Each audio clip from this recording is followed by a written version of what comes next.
இவருடைய இயற்பெயர் சுந்தரவேல், அதை சுருக்கி சுந்தர்ஜின்னு வச்சுக்கிறார். உதவி இயக்குநர்கள்லாம் மேடம் சொல்லாமல் அண்ணின்னு சொல்லணும்னா அதை குஷ்புவும் ஏற்றுக்கொள்ளுகிறார். உன்னால படம் ஓடுதா என்னால் படம் ஓடுதா. அதுக்கு பிறகு வடிவேலு காமெடியை சுந்தர்சி படத்தில் இல்லாமல் போயிடுச்சு. மிரட்டப்பட்டார் சுந்தர்சி. யாருக்காக? தாவூத் இப்ராஹிமாக கூட இருக்கலாம், வேற வசதியான குடும்பத்தை சேர்ந்த ஒரு பெண்ணை திருமணம் செய்யலாம் சொந்த ஜாதியில். ஆனால் இவர் எல்லா கதை திருட்டு, காட்சி திருட்டு, வசன திருட்டு, இதுதான் மணிவண்ணனுடைய சிஷியனா. ஆனால் இவர் மனைவி திமுக போய், காங்கிரஸ் போய், பிஜேபி போய், பல கட்சி போனதுனால கொள்கையே என்னன்னு தெரியாமல் இவர் வாழ்ந்துட்டு இருக்காரு. Begin cinema YouTube channel viewers எல்லாருக்குமே வணக்கம். இன்னைக்கு நமக்கு தெரியாத நிறைய விஷயங்களை நம்மளோட பகிர்ந்து கொள்வதற்காக நம்மளோட இருந்திருக்கிறார் மூத்த பத்திரிகையாளர் திரு தமிழா பாண்டியன் அவர்கள். வணக்கம் சார். வணக்கம் சார். தமிழ் சினிமாவில் தவிர்க்க முடியாத இயக்குனராக இருக்கிறவர் தான் சுந்தர்சி அவர்கள். இவர் தமிழ் சினிமாவுக்கு நிறைய பங்காற்றி இருக்காரு. இவர் திரையுலக பயணம் எங்கு தொடங்குச்சு, அவர் எப்படி இயக்குனரானார்? இவருடைய இயற்பெயர் சுந்தரவேல், அதை சுருக்கி சுந்தர்ஜின்னு வச்சுக்கிட்டார். இவர் மணிவண்ணனுடைய உதவியாளராக சினிமா வாழ்க்கையை துவங்குகிறார். இல்லை, மணிவண்ணனும் கோயம்புத்தூர், இவரும் கோயம்புத்தூர், சத்யராஜும் கோயம்புத்தூர், எல்லாமே கோவையை சார்ந்தவர்கள். அப்போது மணிவண்ணன் நிறைய புத்தக வாசிப்பாளர். மணிவண்ணன் ஸ்டைல் என்னென்னா, கதை யாருக்கும் சொல்ல மாட்டார். யோ வாயா, நான் சொன்னதான் கதை, நான் சொன்னதான் ஸ்க்ரீன் பிளே, நான் சொன்னதான் வசனம், நான் சொன்னதான் கதை கரு எல்லாமே. ஏன்னா நிறைய விஷயம் தெரிஞ்சார் யார்? மணிவண்ணன். அதனால் மணிவண்ணனை பொறுத்த வரைக்கும் மிக சாதாரண ஷூட்டிங் ஸ்பாட்டுக்கு போய் கலன்னு ஷூட்டிங் ஸ்பாட் அல்ல, அது பிக்னிக் ஸ்பாட்டாக மாறிடும். மணிவண்ணன் இருந்தால, மணிவண்ணன் சத்யராஜ் இருந்தால, இதுதான் இவருடைய ரோல் மாடல். இவரை பொறுத்த வரைக்கும் மணிவண்ணனிடம் என்ன கற்றுக்கொண்டார் அப்படின்னு பார்த்தா, மணிவண்ணனிருந்து கதை சொல்ல, ஸ்க்ரீன் பிளே எழுத, நடிகர்களுக்கு வசனம் சொல்லிக் கொடுக்க, வசனம் எழுதலாம் மாட்டார், வாயிலே சொல்லுவார் யார்? மணிவண்ணன். அப்போது இதே ஃபார்முலா தான் இவர்கிட்ட. அதனால் ரஜினியை வச்சு படம் எடுத்தார், அஜித்தை வச்சு படம் எடுத்தார், இப்படி எல்லாத்தையும் வச்சு படம் எடுத்தார். விஜய் வச்சு படம் எடுக்கவே முடியல. ஏன்? விஜய் கதை கேட்பார், கதை சொன்னால் கதை பிடிச்சதா தான் நடிப்பார். ஆனால் மணிவண்ணனும் கதை சொல்ல மாட்டார், யாருக்கும் சுந்தர்சியும் கதை சொல்ல மாட்டார்.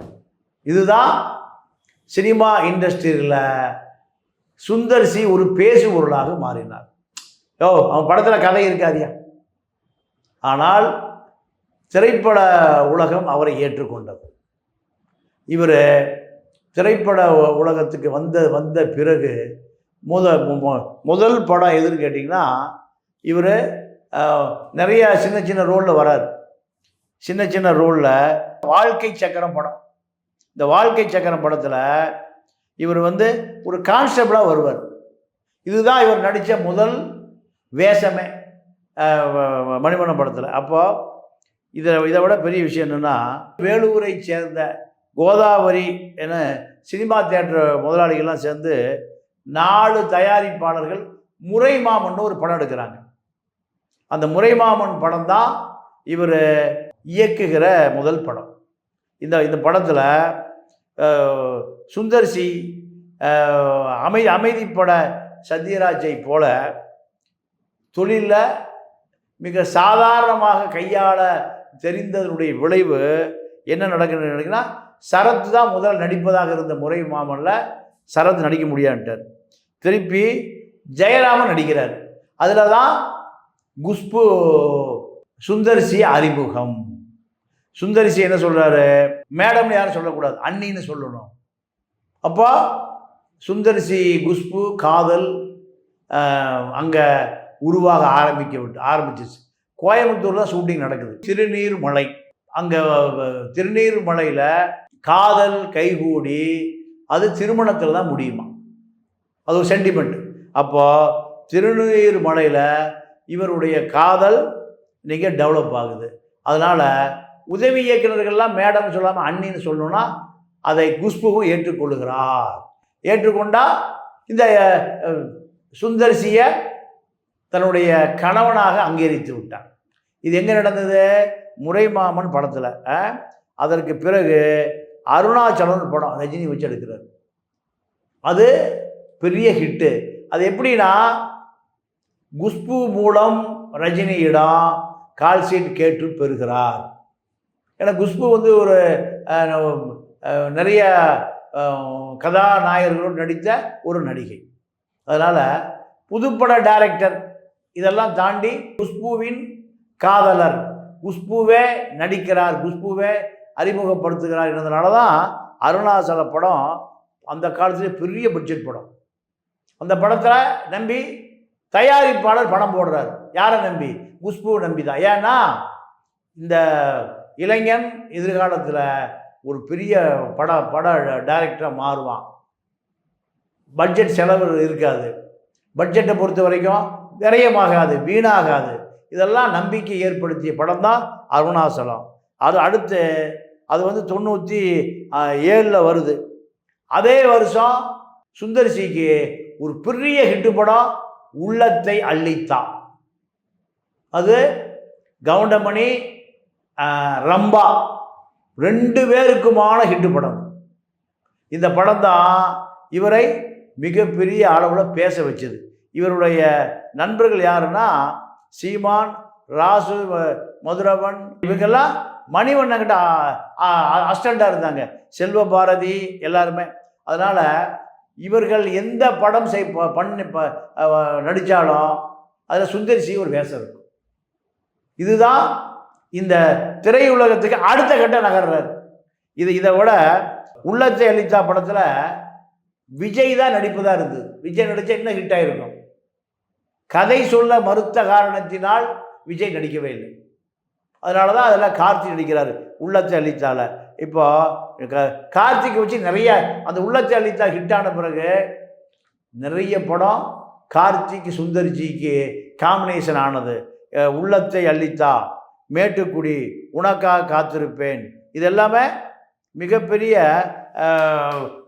ஹிட்டு. கதாநாயகி நடிப்பதில் சோர்வு ஏற்பட்டுச்சுன்னா அந்த சீனை அப்படியே விட்டுட்டு அதை அப்படியே காமெடி சீன் ஆக்கிடுவார். சுந்தர்சி படத்தில் கருத்து இருக்காது, தத்துவம் இருக்காது, கொள்கை இருக்காது. ஆனால் என்ன இருக்கும்? காமெடியும் கலாட்டாவும் இருக்கும். இதுதான் சுந்தர்சியினுடைய ட்ரேட்மார்க். ஆனால் இவர் தொழில் கற்றுக்கொண்ட மணிவண்ண என்ன பண்ணுவார்? கருத்து சொல்லுவார். அதில் தத்துவம் இருக்கும், அதில் கம்யூனிசம் இருக்கும், சோசலிசம் இருக்கும், இன்னும் சொல்ல போனால் பகுத்தறிவு இருக்கும். ஆனால் இவர் படத்தில் சுந்தர்சி மணிவண்ணனுடைய உதவியாளர், மணிவண்ணன்கிட்ட தான் தொழில் கற்றுக்கொண்டார் என்று சொல்கிறதுக்கு எந்த அடையாளமும் இல்லை. ஏன்? மணிவண்ணன் ஒரு முற்போக்காளர், சுந்தர்சி ஒரு பிற்போக்காளர். நீங்கள் மணிவண்ண காவிரி போராட்டம், கச்சத்தீ போராட்டம், இலங்கை போராட்டம், மணிவண்ண சத்யராஜ் போகாத போராட்டங்களே கிடையாது. கருப்பு சட்டை போட்டுக்குவார் யார்? மணிவண்ண சத்யராஜ். எல்லா போராட்டத்துக்கும் முன்னால் நிற்பாங்க. ஆனால் மணிவண்ண சிஷிய, சத்யராஜ் சிஷிய, கோயம்புத்தூரை சேர்ந்தவன். ஆனால் எந்த போராட்டம், எந்த ஆர்ப்பாட்டம், உண்ணாவிரதம், சமூக சிந்தனை என்பது மருந்துக்கும் தெரியாத நபர் தான் இந்த சுந்தர்சி. சுந்தர்சியை பொறுத்த வரைக்கும் படம் போட்ட தயாரிப்பாளருக்கு பணம் வந்துடும். ஆனால் பணம் வருமே தவிர அந்த படத்தில் கதையே இருக்காது. இதுதான். ரெண்டாவது இன்னொரு விஷயம் என்னென்னா, முறை மாப்பிள்ளை ஒரு படம் அருண் விஜய் வச்சு எடுக்கிறார். படம் சரியாக போகலை. அடுத்து காமெடி ட்ராக்கை நுழைச்சி அந்த படத்தை சரி செய்கிறார். ஆக காமெடி என்பது சுந்தர்சிக்கு கை வந்த கலை. நீங்கள் வடிவேலுக்கு ஒரு பெரிய ஹிட்டு என்னென்னா, வின்னருக்கு முன்பு வின்னருக்கு பின்பு. வின்னர் ஒரு படம் வந்தது. அதுதான் அந்த படம் தான் வடிவேலை மிகப்பெரிய காமெடி நடிகனாக உயர்த்தியது. அதுக்கு யார் காரணம்? சுந்தர்சி தான். ஏன்னா கவுண்டமணியாக இருந்தாலும் சரி, வடிவேலாக இருந்தாலும் சரி, அதில் நிறைய காமெடியை உள்ளே சேர்த்திடுவார். கதாநாயகனுக்கு கொடுக்குற பணத்தை விட காமெடியிலேருந்து அதிகமாக பணம் இருக்கும். ஒரு மணி நேரத்துக்கு 1 லட்ச ரூபான்னா நீங்கள் கதாநாயகனுக்கு கொடுக்குற பட்ஜெட் அளவுக்கு யாருக்கு வந்துடும்? கவுண்டமணிக்கும் வடிவேலுக்கும் கொடுத்துருவார். அப்போது இதுதான். அதுக்கு பிறகு 2 பேருக்கு ஒரு ஈகோ வந்துருச்சு. உன்னால் படம் ஓடுதா, என்னால் படம் ஓடுதா. அதுக்கு பிறகு வடிவேலு காமெடியை சுந்தர்சி படத்தில் இல்லாமல் போயிடுச்சு. அதை நீங்கள் 2000 குஷ்புவை திருமணம் செய்கிறார். திருமணம் செய்யும்போது நீங்கள் குஷ்பு நீங்கள் கன்சீவாக இருக்காங்க. அப்போது இவர் சிறிது காலம் பொறுத்திருக்க சொல்கிறார். சிறிது காலம் குழந்தை பொறுத்திருக்காது. இதனால் குஷ்பு சுந்தர்சியை நீங்கள் திருமணம் செய்யவில்லை என்றால் நான் என்னை மாய்த்து கொள்வேன். எல்லா பொம்பளைக்கும் சொல்ல டயலாக் தானே. சொன்ன பிறகு மீண்டும் தாமதிக்கிறார். இவரை சுந்தர்சியை நீங்கள் வெளிநாடுகளில் இருந்து ஒரு கும்பல் மிரட்டித்தான் திருமணம் செய்ய வைத்ததுன்னு தகவல் இருக்குது. குஷ்பு சொந்த ஊர் மும்பையை சேர்ந்த வெளிநாடுகளில் பதுங்கி இருக்கிற ஒரு பிரபல தாதா. அது தாவூத் இப்ராஹிமாக கூட இருக்கலாம். மிரட்டப்பட்டார் சுந்தர்சி. யாருக்காக? குஷ்புவுக்காக மிரட்டப்பட்டு சுந்தர்சி பதறி அடித்து கொண்டு கர்ப்பிணியான தன் மனைவி குஷ்புவுக்கு தாலி கட்டினார். இதுதான் நீங்கள் சினிமா இண்டஸ்ட்ரியில் அந்த காலத்தில் மறுத்து கொண்டே வந்த சுந்தர்சி. அவங்க குடும்பத்தில் என்ன சொல்கிறாங்க? வேற வசதியான குடும்பத்தை சேர்ந்த ஒரு பெண்ணை திருமணம் செய்யலாம், சொந்த ஜாதி இல்லைன்னு. ஆனால் இவர் அதற்காக தாமதித்த பொழுது இவரை வெளிநாடுகளிலிருந்து மிரட்டப்பட்ட அந்த உத்தரவால் தான் தாலி கட்டினார். இந்த செய்தி இருக்குது. ஆக குஷ்பு சுந்தர்சி காதல் என்பது நிறைவேறுவதற்கு அரபு நாடுகளில் இருந்த அந்த சக்தி தான் இந்த திருமணத்தை நடத்தி வைத்ததுங்கிற செய்தியெல்லாம் இருக்குது. அதற்கு பிறகு நீங்கள் குஷ்பு திருமணத்திற்கு பிறகு ரஜினி, கமல், அஜித்தை மிக எளிதாக படம் பண்ணுவதற்கு கதை சொல்ல ஆரம்பிச்சிட்டார். ஏன்னா குஷ்பு அறிமுகம். இவர்கள் எல்லாத்தோடையும் குஷ்பு அறிமுகமானதுனால இப்போ இவருக்கு விஜயை வச்சு ஒரு படம் பண்ண முடியும்னு வருத்தம் இன்னும் இருக்குது. ஏன்? கதை சொன்னால் விஜய் கேட்பார். 2 மணி நேரம் உட்கார்ந்து அமைதியாக பொறுமையாக கதை சொல்லுகிற அளவுக்கு இவருக்கு கதை சொல்ல தெரியாது. இதுவரைக்கும் எந்த தயாரிப்பாளர்கிட்டையும் முழுமையாக ஒரு கதையை சொல்லி படம் எடுக்கவே இல்லை சுந்தர்சி. ஏன்னா கதை சொல்வதோ, டைலாக் எழுதுவதோ, ஸ்கிரிப்ட் எழுதுவதோ இது போன்ற விஷயங்களை மணிவண்ணன்ட்டிருந்து இவர் கற்றுக்கொள்ளவே இல்லை. இன்ஸ்டண்ட் வசனம் தான், இன்ஸ்டண்ட் கதை தான். விஜய் வச்சு எனக்கு இது வரைக்கும் ஒரு படம் பண்ணலையேங்கிற வருத்தம் பல பேரிட சொல்லி அவர் புலம்புகிறது நான் பார்த்துருக்கோம். அதே போல் இவருடைய நண்பர்களாக பூபதி பாண்டியன், சூரஜ், பத்ரி, செல்வபாரதி, வேல்முருகன் இவர்களெல்லாம் எந்த பட வாய்ப்பு வந்தாலும் சுந்தர்சியிட சொல்லி நண்பர்களாக அதில் ஏதாவது ஒரு வசனமோ ஏதாவது ஒரு சுந்தர்சியினுடைய பங்கு அந்த படத்தில் ஏதாவது ஒரு லைனாவது இருக்கும். அப்படி வந்தால்தான் அந்த படம் சென்டிமெண்ட்டாக வெற்றி பெறும் என்பதுதான் அந்த நண்பர்களுடைய எண்ணம். அதனால் எந்த படம் எடுத்தாலும் சரி இந்த நண்பர்கள் அதில் முதல் நாள் பூஜையில் யார் இருப்பா? சுந்தர்சி இருப்பார். சுந்தர்சி அதில் அந்த இளைஞர்களே டைரக்டராக இருந்தாலும் சரி அதுக்கு ஆலோசனையோடு சில ஐடியாக்களை கொடுத்துட்டு வருவார். அதுதான் சென்டிமெண்ட்டு, அந்த படம் ஜெயிக்கும். ஆனால் நண்பர்கள்லாம் சேர்ந்து நீங்கள் படக்குழு நடக்கிற பொழுது ப்ரொடியூசர் பல கோடிகளை போட்டாலுமே அங்கே எப்படி மணிவண்ணன் இருக்கும்போது ஷூட்டிங் ஸ்பாட்டு பிக்னிக் ஸ்பாட்டாக மாறும், அதே போல தான் சாப்பாடு, சரக்கு, ஜாலி, சிகரெட்டு, தம்மு ஒரு திரைப்பட தயாரிப்பு நிறுவனத்தை போல இருக்காது. யாரையும் கடும் சொல் பேச மாட்டார் சுந்தர்சி. அவருக்கு அப்படி ஒரு பாராட்டு பத்திரம் கொடுக்குறாங்க எல்லாருமே. அனைவரையுமே அரவணைத்து கொள்வார். யாரையும் கடுமையாக பேச மாட்டார், ஒரு டிஸ்டன்ஸை மெயின்டைன் பண்ண மாட்டார். இதுதான் நினச்சா ஊட்டி கொடைக்கானலில் தான் ஒரு படத்துக்கான டிஸ்கஷன், பட்ஜெட் எவ்வளவு, கதை எவ்வளவு, ஸ்கிரிப்ட் எவ்வளவு, யார் கதாநாயகன், யார் கதாநாயகி, யார் காமெடியன், இதெல்லாமே திட்டம் போடுகிற இடம் எங்கேன்னா ஊட்டி கொடைக்கானல் போயிடுவாங்க. அங்கேருந்து தான் ஒரு வாரம் 10 நாள் ஒரு புது படத்துக்கான எஸ்டிமேட் எங்கே உருவாகும். ஜாலியாக பிக்னிக் ஸ்பாட்டில் உட்கார்ந்த இதுதான் சினிமாக்காரனுக்கு உண்டான ஒரு மிகப்பெரிய ஒரு சந்தோஷம். இதை ஒவ்வொரு படத்துக்கும் தொடர்ச்சியாக செய்கிறார். அதே போல் நடிகர் பிரசாத்துக்கு ரீஎன்ட்ரி கொடுத்தது வின்னர் படத்தில் தான். பிரசாத் மூளையில் கிடந்தவரை அவங்க அப்பா தியாகராஜன், சுந்தர்சி என் பையனுக்கு ஒரு ரீஎன்ட்ரி கொடு, திரைப்படம் அவனுக்கு மிகப்பெரிய பின்னடைவு ஏற்பட்டிருக்கு. இதை சொன்ன பிறகு இந்த வின்னர் படம் கதை, வின்னர் படம் காமெடி ட்ராக் எல்லாமே பிரசாந்துக்கு ஒரு மாபெரும் ஒரு வெற்றி படமாக அமைந்தது. இதுக்காக சுந்தர்சி கடுமையாக உழைத்தார்.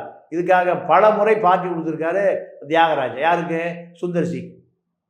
என் பையன் திரையுலகமே முடிஞ்சு போச்சுன்னு எல்லாரும் சினிமாக்காரன் போல சாம விட்டான். ஆனால் வின்னர் படம் பெரிய பிரேக், பேசுபொருளாக மாறி இருக்கு. வின்னர் படத்துக்கு பிறகு சுந்தர்சி 5 வருட காலம் எல்லாம் தோல்வி தான். 2006 ஹீரோ நடித்தார் தலைநகரன் படம், அது ஹிட்டு. அதற்கு பிறகு நீங்கள் வீராப்பு, சண்டை, ஆயுதம் செய்வோம், பெருமாள், தீ, வாடா, குரு சிஷ்யன், 5ஆம் படை எல்லாமே பிளாப் பிளாப் பிளாப், பல ஊடி நட்டம். போலீஸெல்லாம் தப்பிச்சு ஓடுறான், விநியோகஸ்தர் வரமாட்டேங்கிறான். எல்லா பக்கம் திரும்பினாலும் சுந்தர்சியுடைய கதவு அடைக்கப்படுகிறது. சுந்தர்சிக்கு எந்த தயாரிப்பாளரும் ஃபைனான்ஸ் பண்ண தயாராக இல்லை, யாரும் நிதி உதவி செய்ய தயாரில்லை, புது பட்ஜெட் டிஸ்கஸ் தயாராக இல்லை. 5 வருஷ காலம். ஏன்? இவரை புது இளைஞர்களுக்கு, யூத்துக்கு தகுந்த மாதிரி தன்னை மாற்றிக்கொள்ள மாட்டார். இப்போ அடுத்த ஜென்ரேஷன் போயிடுச்சு. நீங்கள் 2G 3G 4G 5G மாதிரி 2வது ஜெனரேஷன், 3வது ஜெனரேஷன், 4வது ஜெனரேஷன் மாதிரி இவரை காலத்துக்கு தகுந்த மாதிரி மாற்றிக்கொள்ள மறுக்கிறார். ஒரே டைலாகு, ஒரே காமெடி, இது நீண்ட நாள் ஓடாது, பார்த்து ரசிகர் சலிச்சிட்டான். அதுதான் இவர் படம் பூரா பிளாப். இளைஞர் என்ன நினைக்கிறான், யூத் என்ன நினைக்கிறான், எதை நோக்கி நகர்றான், இதை சரியாக கவனிக்க தவறிவிட்டார்.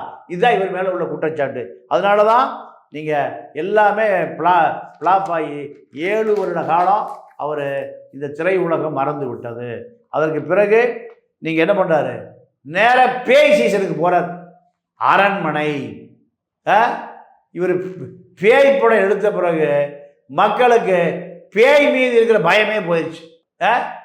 அது வரைக்கும் பேய்னா பயந்துட்டு இருந்த மக்கள், இவர் அரண்மனை 1, அரண்மனை 2, அரண்மனை 4 எடுத்த பிறகு பேய் வந்தால் கூப்பிட்டு கடை வாங்கடா, இந்த மாதிரி அதை கூப்பிடுறா. அந்த அளவுக்கு பேய் பட கதாநாயகனா, பேய் படத்தில் பேய்னா ஒன்றுமே இல்லை. இதுதான் இதுக்கு நடுவில் டீயா வேலை செய்யணும் குமார்னு ஒரு படம், அது உதயநிதிக்கு தான் கதையெல்லாம் ரெடி பண்ணார். ஆனால் உதயநிதி அந்த படத்தை பார்த்து நடிக்கலை. ஆனால் அந்த படம் சித்தார்த் நடித்த படம் பயங்கர ஹிட்டு. அப்போ உதயநிதி வருத்தப்பட்டிருக்கார், நான் இந்த படம் கதை எனக்கு சரியாக பிடிக்கலை, அதனால் நான் இந்த படத்தில் ஒத்துக்கலை. ஆனால் இப்போ அந்த படம் ரொம்ப சூப்பராக போகுது, இதை நான் மிஸ் பண்ணிட்டேன்னு இருக்கார். அதே போல் முழுக்க விஷால் வச்சு ஒரு படம் எடுக்கிறார், ஒரு ஆக்ஷன் படம், அது பிளாப். விஷாலுக்கு இவருடைய காம்பினேஷன் சரியாக எடுபடலைன்னு விஷால் நினைக்கிறாரு. சிம்புக்கு ரெட் கார்டு போட்டாங்க. ஆனாலுமே வந்தா ராசாவா வருவேன்னு ஒரு படம், அந்த படம் சிம்புவை ரெட் கார்டை உடைத்து திரையுலகத்துக்குள்ள என்ட்ரி பண்ணது இவர் தான். இவருக்கு ஒரு பெரிய ஆசை என்னன்னா, பாகுபலியை போல ஒரு படம், பிரம்மாண்ட படம் எடுக்கணும், 300-400 கோடி ரூபா செலவில். இதுக்காக அலைந்து திரிந்து பல பேர்கிட்ட கெஞ்சி கூத்தாடி அந்த படத்தை ஜெயம் ரவி, சூர்யா, சிம்பு, தனுஷ். அந்த படத்துக்கு பேர் சங்கமித்ரா. 300 கோடி ரூபா பட்ஜெட்டில் வேலையை ஆரம்பித்தாங்க. ஆரம்பித்து கொஞ்ச நாள்லையே இந்த படம் யாருன்னா ப்ரொடியூசரு ராமநாராயண சேனாண்டால் ஃபிலிம்ஸ். 300 கோடி ரூபா பட்ஜெட்டு. பாகுபலியை விட பேச வச்சிடறான்னாரு. ஆனால் படம் ஆரம்பித்து 10 நாளே நின்று போச்சு. இது இவருக்கு ஒரு பெரிய சோகம். அதே போல் நீங்கள் இவர்கிட்ட ஒரு கெட்ட பழக்கம் என்னென்னா, இவர் அட்லிக்கு அண்ணனாக இருக்கார். எல்லாம் இப்போ அங்கே ஒரு பிட்டு, இங்கே ஒரு பிட்டு, இங்கே ஒரு பிட்டு, ஒரு படத்தை உருவாக்கிறது. இவருக்கு பேர் அட்லிக்கு அண்ணன். அட்லி அண்ணன் அப்படிங்கிறது தான். ஏன்னா நீங்கள் சபாஸ் மீனான்னு ஒரு படம் வந்தது, அதுதான், அதாவது சிவாஜி படம், அதுதான் முறை மாமனுடைய கதை. அதை திருடி இதை விட்டுட்டார். அதே போல் அமீர்கான் வெளிநாட்டில் ஒரு படத்தை எடுக்கிறார். அந்த படத்தை நீங்கள் திருடி இவர் ஒரு டப்பிங் படம் எடுக்கிறார். அதனால் தமிழ், ஹிந்தி, இங்கிலீஷு எல்லா மொழியில் வர படத்தை உட்காந்து பார்த்துருவார். ஒரு முறை இல்லை, இருமுறை இல்லை, பல முறை பார்த்துருவார். எதுக்கு? எந்தெந்த சீனை திருடலாம், எந்தெந்த சீனை டப்பிங் பண்ணலாம் அப்படின்னு உட்காந்து எல்லாத்தையும் பார்த்து இவர் படத்தில் ஒரு சீன் அது இருக்கும். அப்போது இவரை பொறுத்த வரைக்கும் 1000 ஜென்மங்கள் ஒரு படம். அந்த படம் என்னுடைய கதைன்னு வேல்முருகன் உதவியாளர் கோர்ட்டுக்கு போகிறார். எல்லா கதை திருட்டு, காட்சி திருட்டு, வசன திருட்டு, இதுதான் மணிவண்ணனுடைய சிஷியனா. இப்படி திரையுலகம் இவரை இப்போ சாபம் விட்டுட்டு இருக்கு. அதே போல் ஹிப்ஹாப் தமிழா இவர் தான் அறிமுகம் பண்ணுறாரு. அறிமுகம் பண்ணி இவருக்கு ஒரு இசை ஞானம் இருக்குது. ஆனாலும் ஹிப்ஹாப் தமிழா பெரிய அளவில் பேசுபொருளாக மாறினாலும் கமர்ஷியலாக ஜெயிக்கலை. இப்போ அந்த வேல்முருகன் 50 லட்ச ரூபா எனக்கு பணம் கொடுக்கணும்னு வழக்கு போட்டிருக்கார். என்னுடைய கதை, நான் கதை சொன்னேன், அந்த கதையை திருடி படம் எடுத்துட்டாருன்னு. இப்போ இவருக்கு டாக்டர் ஏசி சண்முகம் ஒரு பட்டம் கொடுத்துருக்காரு. பட தயாரிப்பாளர்களுக்கு லாபம் வந்தாலும் அடுத்த படத்துக்கான கதையை, அடுத்த படத்துக்கான பட்ஜெட்டை எந்த தயாரிப்பாளரும் கொடுக்கறதில்ல. என்ன காரணம் கேட்டிங்கன்னா, இவருக்கு ஸ்க்ரீன் பிளே, கதை, திரைக்கதை, வசனம் எல்லாமே தயாரிப்பாளர்களுக்கு ஒரு நம்பிக்கை ஏற்படுத்தக்கூடிய எந்த விஷயமும் அவரால் சொல்ல முடியல. மணிவண்ண சத்யராஜ் இருந்தாங்கன்னா அவர்களுக்கே அந்த படம் ஓடும், கதை ஓடும். ஆனால் இவரை நம்பி போடுவதற்கு முன்பு தயாரிப்பாளர்களை, விநியோகஸ்தர்களை கன்வின்ஸ் பண்ணக்கூடிய லாபம் கிடைக்கும், பணம் திருப்பி வரும் என்ற நம்பிக்கை கொடுக்க முடியாத டைரக்டராக மாறிட்டார். இதுதான் இவர் மேலே உள்ள புகார். ரெண்டாவது, பாக்யராஜை போல தான் ஒரு எதிர்காலத்தில் பெரிய இயக்குனராக வரணுங்கிற ஆசை இவருக்கு பெரிய அளவில் கை கொடுக்கல. ஆனால் இவர் மனைவி திமுக போய், காங்கிரஸ் போய், பிஜேபி போய், பல கட்சி போனதுனால கொள்கையே என்னன்னு தெரியாமல் இவர் வாழ்ந்துட்டு இருக்கார். இவருக்கு நடிகை சௌந்தர்யா மேலே ஒரு காதல் இருந்தது. அந்த அம்மா ஒரு ஹெலிகாப்டர் விபத்தில் இறந்துட்டாங்க. அதுக்காக ஒரு வாரம் வருத்தப்பட்டார். என்னுடைய நிஜ நாயகி மரணம் அடைந்து விட்டாள் சௌந்தர்யா. இப்போ ஸ்ரீரெட்டி இவர் மேலே வழக்கு தொடுத்துருக்கா. என்னை பாலியல் ரீதியாக என்னை தொந்தரவு பண்ணிட்டாருன்னு பல பேர் மீது வழக்கு கொடுத்து ஸ்ரீரெட்டி சுந்தர் சி மீதும் புகார் கொடுத்துருக்காரு.